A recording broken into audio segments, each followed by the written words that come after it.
बिस्मिल्लाहिर्रहमानिर्रहीम।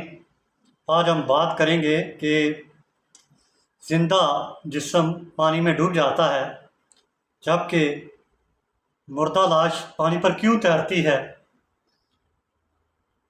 सबसे पहले बात हम करते हैं कि जो ज़िंदा जिस्म है वो पानी में क्यों डूबता है। बेसिकली ज़िंदा जिस्म जब पानी में जाता है तो उसके फेफड़ों में हवा कम हो जाती है। हवा कम होने के बाद पानी ज़्यादा चला जाता है जिससे जिस्म भारी हो जाता है। बॉडी जो है वो पानी की निस्बत भारी हो जाती है और नतीजतन पानी में डूब जाती है।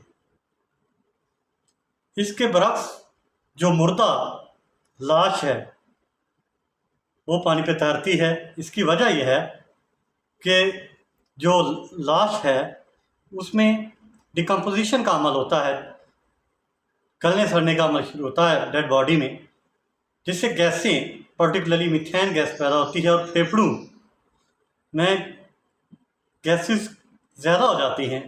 गैसेस की वजह से फेफड़े फैल जाते हैं। जब फेफड़े फैलते हैं तो जो फेफड़ों के फैलने की वजह से लाश जो है वो लाइट हो जाती है। उस यानी डेंसिटी लाश की पानी की निस्बत कम हो जाती है जिसकी वजह से लाश पानी के ऊपर तैरना शुरू कर देती है। ऐसी इंफॉर्मेटिव वीडियोस के लिए मेरे YouTube channel Asif Nadeem official को ज़रूर सब्सक्राइब करें